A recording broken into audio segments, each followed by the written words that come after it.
Here we go. Yes, sir. Ferrasto. Let's go. Hold on, man. I'm watching something. No. Ferrasto. Yes. It's Friday. It's Friday. Come on, let's go. It's Friday. It's Friday. It's Friday. Yo, it's Friday. It's Friday. It's Friday.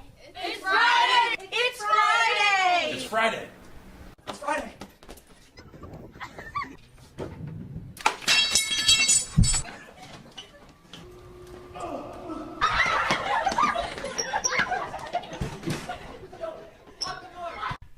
Lock the door.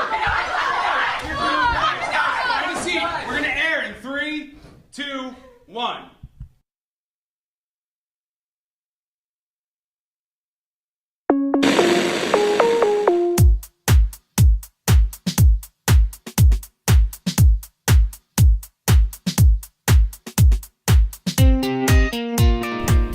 Hi everyone, Mr. O the Science Bro here to bring a little science into your life.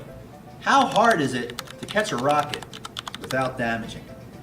It's such a difficult thing to pull off, it was really just relegated to a science fiction idea. Well, hold on to your hats, because it's just been done. SpaceX has done what most people thought it was way beyond our science and technological abilities at this time. The cost to get things up to space is astronomical. See what I did there? Astronomical. The main problem that makes costs so high is that rockets are disposable, single use only. The big breakthrough that SpaceX pioneered is that they designed their rockets to be reusable. In order to do this, they have to land the rockets back on Earth so we can use them again. They adopted a fast engineering cycle that would blow up a lot of stuff in the beginning, learn from those spectacular accidents, and quickly develop a new model for testing. That included a new kind of powerful engine called the Raptor that runs on methane, a much cheaper fuel than the hydrogen-oxygen rocket fuel that's normally used. And it can gimbal, which means it can point the engine in different directions. That allows the rockets to land. Falcon rockets have been landing on barges in the oceans for years. These rockets are often ready to launch again in less than a week. In fact, they're so successful that SpaceX launches more rockets to space than the rest of the world combined. About twice as much when I last checked. Most of them are for the Starlink internet satellites that are able to bring internet anywhere in the world. It's great for internet access, but astronomers hate it. The satellites are making it hard to do astronomy and add light pollution to the sky. Well, SpaceX has actually built the largest rocket ever, and they call it Starship. It's the vehicle that will be putting people back on the moon, allowing us to build a permanent base there, and eventually get people on Mars. It's too big to land on a barge or on a tower the same way that the Falcon rocket lands. There would be too much damage to the tower and surrounding ground to take that much force, so they said, what if we catch it? That way it can hover above the ground and turn off the engines without damaging things. That saves a lot of money on how strong the landing pad has to be and the probable repairs that would result from it. On Starship's 5th launch, they did just that. The previous 4 launches were disposable launches where they didn't try to recover the rockets, but they were sure that they ran properly up to that point. Last year, when my friends and I went to see the eclipse, we visited Starbase in Texas where they launched it. There was a big steel door that the rocket blew off the launch tower. It sat in a nature preserve on the beach for a year. Science nerds would go there and have their picture taken with the door, the launch tower in the background. We went down and we took the 500-pound door. But it will be making the trip to Iowa with my friend Ben this summer. Here are some shots. This is driving into Starbase. This is the launch tower. And this is me and my buddy Ross pretending to hold it up. This is us with the door in the back of the truck. And this is us with the door in the field as we were moving it. Pretty cool stuff. You know, if he doesn't get it soon, I may even go down to help him move it this summer and take it back up to Iowa. All right, thanks for watching. This is Mr. O, the Science Bro, shining science's light into the darkness.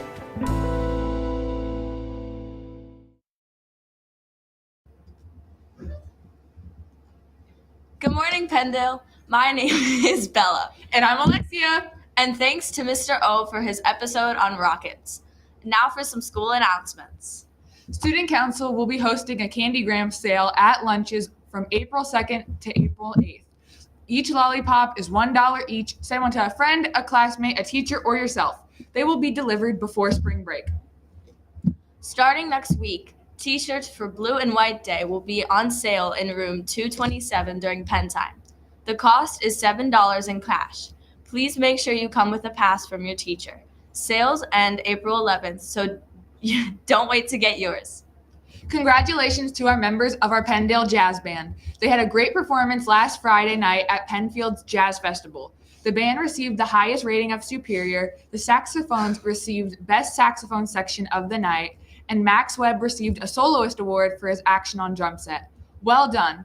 We would like to wish the group good luck as they go to perform and compete at the Arcalo Jazz Festival tonight. Penndale students, do you have any weird or favorite food ideas? If so, you can find a Google form on the Canvas Announcements homepage, and we will try your favorite or weirdest food ideas.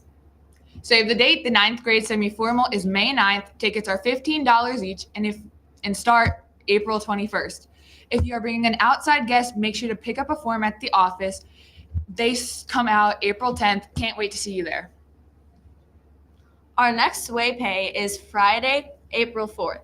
To trade your tickets for prizes, please complete the Sway Shop form no later than Wednesday, April 2nd by 3 p.m. All this information is on your grade level Canvas page. Attention 8th graders, are you interested in joining JROTC program at the high school? Join the JROTC team at the IMC on Tuesday, April 4th. Please check in with your pen time teachers and request a pass. Penndale's GSA supports our LGBTQIA+ students. We meet every other Tuesday from 3 to 4:30 in room 217. And with meteorologist Veer, he says that it should be about 80 degrees tomorrow, and there's 50 days of school left. Here's Nathan with his review. Hello, Penndale. If you'd well remember back to a few months ago, I said I was going to review a new gummy at the time, the Shackalicious gummy, for Halloween. However, I got tired of candy because it was Halloween. So I decided, alright, well, I'll just set this review off to the side for the future sometime. Well, it's the future, because we got the Shackalicious gummies right before Easter, so we're going to finally figure out, are they Shackalicious or not? First thing I gotta say is that this man has never turned down a paycheck.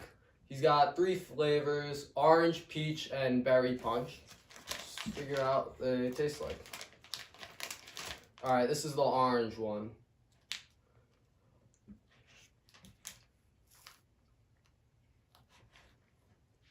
Tastes like an orange. A little bit. It has a hard, the texture is hard. The Haribo is softer. This is chewier. They're designed like Shaq's face, which I think is hilarious. This is berry punch.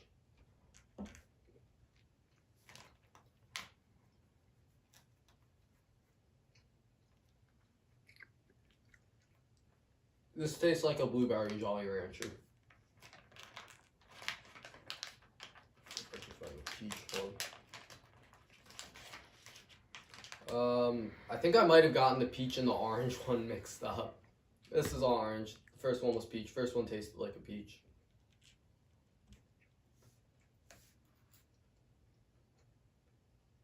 They're not bad. 6.5, not my go-to candy. Have a good day. Hello, Penndale. I am here with Natalie and Kira, and they're going to be debating which season is the best out of the whole year. So what's your opinion? Right, so me and this popcorn axolotl think that it's winter because wintertime, it's nice and cold. You can dress all warm. You can get snuggly. It's the perfect time to drink hot chocolate, and you won't be judged at all by certain people. I say spring because there's so many different reasons why spring's the best. Like number one, Rita's opens up. the weather isn't too hot, isn't too cold, and if you like rain happens all the time, and I love rain, so it's perfect. You don't get sunburn like you do in summer. You don't get frostbite like you do in winter. And Easter and other spring holidays, yeah. And what do you have to say about what she said? I think it's better to be nice and cold and not muddy because the mud is frozen than be like kind of like lukewarm hot and be muddy, because in spring the mud isn't frozen, but in winter the mud is frozen. But so. like in winter, you only want to go outside when it snows, and like last winter it barely even snowed, so you have to like sit inside and do nothing. But in like the springtime, you can go and like enjoy the beautiful weather. But spring holidays. Facts. Thank you, Pendale, for listening. Please let us know your idea on what season is the best. And here's our special segment from our 8th grader, Joey.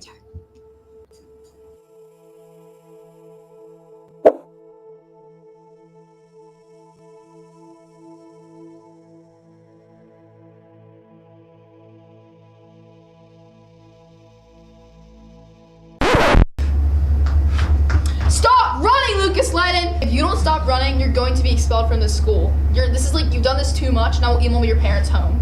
How are you gonna get yourself out of this one? I better call Joe. Hi, I'm Joe Goodman, and if you want to keep yourself out of situations like this, you're going to need to listen up to Joe Goodman's 3 tips to keep you out of trouble. Have common sense and think before you do. This is number 1 because it's obvious. You've been in this school for about 75% of your life, and you still don't know what's right and what's wrong. So, before you steal Jeremiah's lunch, you might want to think about the consequences beforehand. Dork, turn south.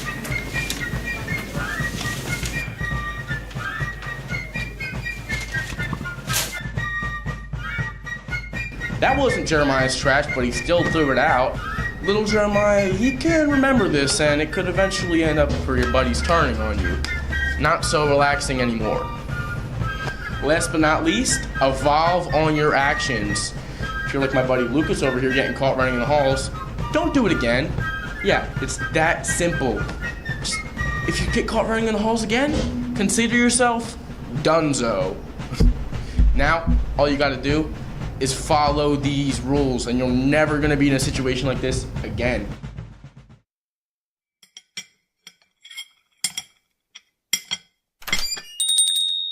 Dude, Crocs and socks have No, to be the worst it's literally invention. like I completely agree Yeah. What can I get you ladies? I'll have the Sun Swirl. Me too. Alright, let's come right up. Wait, do I know you? I have no idea what you're talking about. What do you mean? It's just that you look so much like this guy I saw on TV. I mean, Joe Goodman, I think. Oh, I've seen that guy. Didn't he help save like Lucas Lennon get out of jail? Yeah, I hate that guy. He should be behind bars with all the criminals. Yeah, I know, for real. I wasn't fond of him either. I was the principal when he was in his little dispute. Alright, I agree, ladies. Well, here are your 2 Sinner Swirls. You guys have a great day.